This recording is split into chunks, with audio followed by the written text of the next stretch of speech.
जो आज यहोवा कहता है, यदि चित लगा के सुने तू। जो आज यहोवा कहता है, यदि चित लगा के सुने तू। इन वचनों पे चलने का यह फल तू पाएगा। तेरे हाथों को लेने वाला नहीं, देने वाला बनाएगा। तेरे हाथों को लेने वाला नहीं, देने वाला बनाएगा। शरीर के कामों से भागो और रूह में मन लगाओ। तुम रूह से जन्मे हो, रूह में ही बढ़ते जाओ। तुम रूह से जन्मे हो, रूह में ही बढ़ते जाओ। तुमको हर एक जाति में फिर श्रेष्ठ ठहराएगा। तेरे हाथों को लेने वाला नहीं, देने वाला बनाएगा।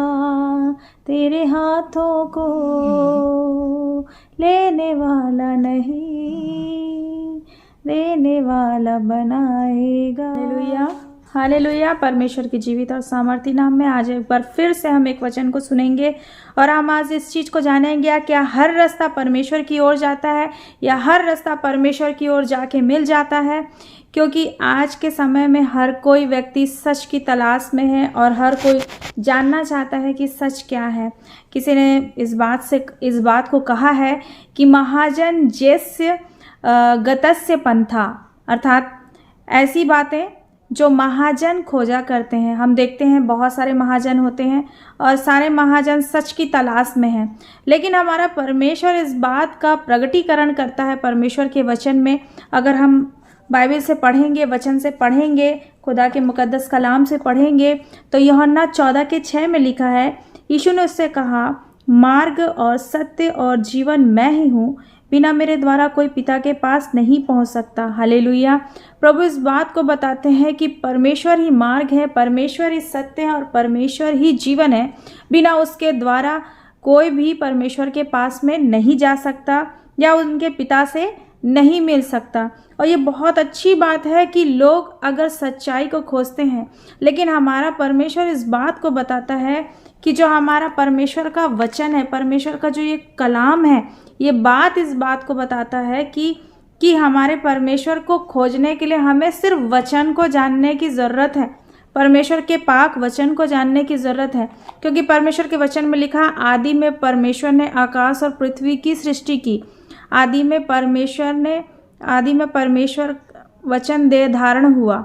ये बहुत अलग ही बात है, क्योंकि परमेश्वर जब इस बात का प्रगटीकरण करते हैं तो इस बात को बताते हैं कि परमेश्वर कैसे वचन को देह धारण किया। परमेश्वर पहले आत्मा के रूप में थे, जल के ऊपर में उनका आत्मा मंडराता था। फिर परमेश्वर क्या किए, धरती पे आए और वचन के द्वारा, जो वचन वो अपने मुख से बोलते थे, आज ये वचन हम पकड़ के बैठे हैं और यही वचन क्या हुआ, देह धारण भी किया था। तो परमेश्वर के वचन को खोजने के लिए हमें इधर उधर भटकने की ज़रूरत नहीं है। हमारे पास एक सीधा मार्ग है, एक सीधा रास्ता है कि हम परमेश्वर के वचन को पढ़ें। हमें एक गाइडलाइन दिया गया है, एक भली बातों को बताया गया है कि हमें सच कहाँ से मिलेगा। तो ये सच सिर्फ प्रभु यीशु मसीह के इस पवित्र कलाम से मिलेगा, जहाँ पर प्रभु हमसे स्वयं कहते हैं कि मार्ग, सत्य और जीवन वो खुद है। जब प्रभु हमारे लिए मार्ग और सत्य और जीवन है, तो हमें और किसी जगह में सच्चाई तलाशने की ज़रूरत नहीं है, क्योंकि ये पूरे रीति से वचन प्रकट करता है, सत्यता को बताता है कि प्रभु हमारा कैसा है। जैसे कि आज के महाजन करते हैं, वो दिन भर सत्य की तलाश में इधर उधर खोजते रहते हैं, पर वो सत्य को नहीं पाते, सत्य सामने होने के बावजूद नहीं पाते। पर हमारे पास में ये वचन है, इस सत्य को जान के हम परमेश्वर की ओर बढ़ सकते हैं और अपने जीवन में परमेश्वर की आशीषों को प्राप्त कर सकते हैं। Hallelujah, hallelujah. क्योंकि प्रभु हमारा महान है। और जब वो इस बात को हमें बताता है तो परमेश्वर के वचन में इस बात को लिखता है कि परमेश्वर तक पहुँचने का मार्ग, तो परमेश्वर तक पहुँचने का मार्ग ये है कि हमको प्रभु यीशु मसीह को जानना है, उस मार्ग को जानना है, उस सत्य को जानना है, उस जीवन को जानना है जो सिर्फ केवल हमारे प्रभु में है, हमारे प्रभु यीशु मसीह के पास में ये है, और इसी के द्वारा हम परमेश्वर तक पहुंचाए जाएंगे।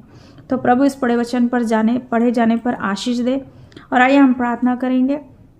धन्यवाद मेरे खुदावंद प्रभु, आपके कलाम के लिए हम आपका धन्यवाद देते हैं। हम धन्यवाद देते हैं क्योंकि आपने पिता प्रभु जी अपने महिमा के लिए जब हमें बनाया पिता प्रभु जी, तो आपने इस बात को स्वयं बताया कि आप मार्ग हैं, सत्य हैं, जीवन हैं, और आपके बिना कोई परमेश्वर के पास में नहीं पहुंच सकता।